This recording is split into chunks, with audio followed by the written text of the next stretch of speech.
Hello everyone, my name is Marek Stefan and welcome you on the first day of the Free Seas One Opportunity Conference in Zielona Góra. With me is Patty Jane Geller from the Heritage Foundation from United States. Hello.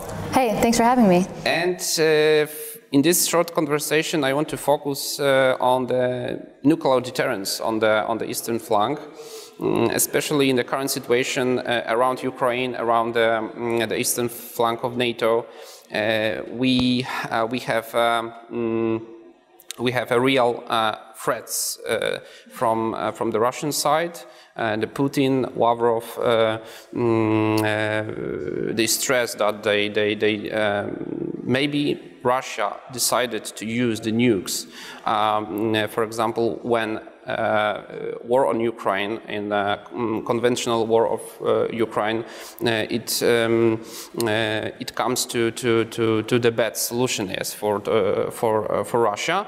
But also Putin the threats that the Russian decided to use nukes against NATO states. So my first question to you is: do you think that these threats are real in this situation? So I think that Putin's nuclear threats in the context of the Russian war show us that primarily that Russia views nuclear weapons very differently than does the US and NATO. I see, regardless of whether Putin decides to use these nuclear weapons or not, it's clear that he views nuclear weapons as tools of coercion and intimidation. In the United States, the view seems to be nuclear weapons are only a tool of deterrence. They're so dangerous that we would never actually use them. But Russia sees that differently, and I think it's very clear that Putin is trying to. Nuclear weapons are an essential part of his strategy to deter NATO from getting involved, and to coerce NATO states or to coerce Sweden and Finland, for instance, from not joining NATO. And I think we need to remember this. I think the chances that he'll use nuclear weapons are low, because he should calculate that doing so would not be in his interest. His standing on the world stage would go down even more, but the chances are certainly not zero, and we need to take the threat seriously and be ready to deter Putin and his use of nuclear weapons. Before NATO summit in Madrid in this year, we have a very hot debate between the member states of the NATO about the importance of the nuclear deterrence, like on the part of the border deterrence on the eastern flank, and especially in this topic. In Poland and in the other countries of the eastern flank, we interested in the case of the nuclear sharing program, which is very important, especially for United States, which share their nukes with the allies. So, what do you think about the future of this program? We should expect that another countries, maybe Poland, join to this project? Yeah, great question. I'll start by saying that the nuclear sharing program is critical, both operationally.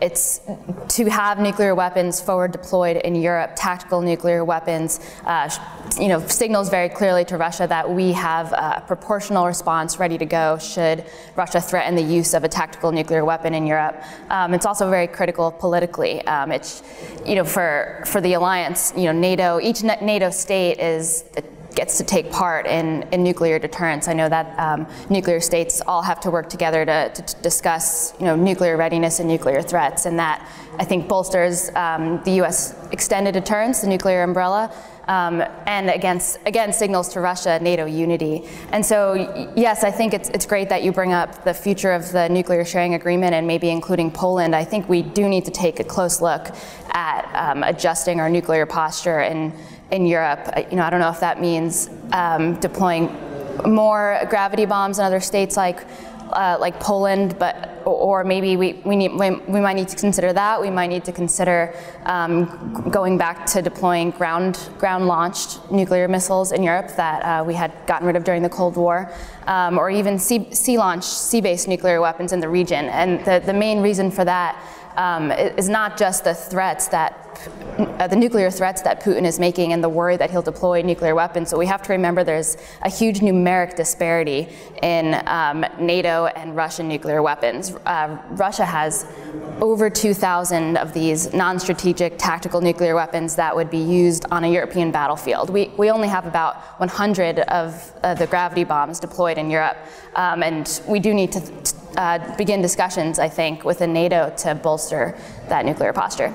In the United States, especially in the Congress, we have a very hot debate too about the future of some missile program. For example, the Sea Launch cruise missile. Yeah. Yes, and the future of this program. So one of the part of the Congress want to support this program. The another part, the Democrats want to cancel this. So what is your opinion about this? We absolutely need to field the nuclear sea-launched cruise missile. That weapon was actually proposed in 2018 by the Trump administration for the very purpose of deterring the Russian limited use of nuclear weapons in Europe, and that's exactly what we're worried about happening right now. So we need this weapon not only operationally in order to start to close that disparity in tactical nuclear weapons with Russia, but also it sends just a terrible signal to cancel a nuclear weapons program, as the Biden administration is trying to do when we're facing more serious nuclear threats in Russia. It shows that maybe we're even being deterred by Putin's nuclear threats. So yeah, I think I am seeing strong support in Congress, even from the Democrat side, to fund the nuclear sea-launched cruise missile, and I do think it'll happen because, you know, at a time when the nuclear threat is advancing, the United States should not be cutting its own nuclear programs. That only projects weakness. Mm-hmm. My last question to you is not. It would not about the nuclear deterrence and nukes, but I want to ask you about.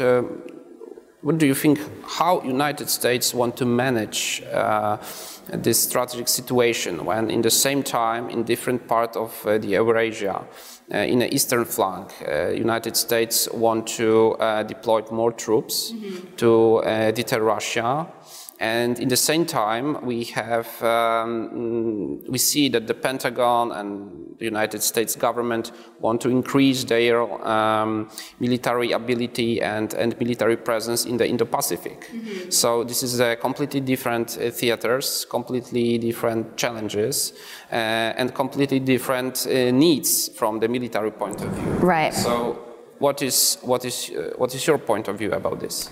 It is a complicated situation. There's a lot of debate going on in the U.S. You have the the China first, China primary threat people who want European states to take more of the burden in deterring Russia, so that the U.S. can focus more solely on China. I don't think that's realistic. I think, obviously we can't be everywhere at once, but the U.S. needs to play a significant role, continue to do so in Europe, while of course, yes, bolstering our posture in the Indo-Pacific. And I think this kind of takes us back to the debate over defense spending in the United States. We're seeing that cuts to our defense forces over time since the Cold War have led us to this situation of, well, now we actually have two fronts, one in Europe, one in the Indo-Pacific, that are both posing very serious threats, and we're cutting our aircraft. We've already done so. We're cutting Army and force strength, and I think the main takeaway is we can't be doing that anymore. We need to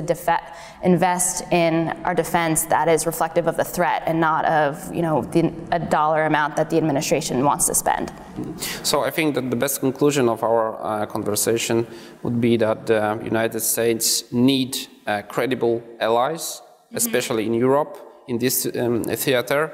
And I think that the coming summit, NATO summit in Madrid, show us more in this process. Thank you very much for this conversation. My guest was Patty Jane Geller from the Heritage Foundation. Awesome. Thanks so much for having me.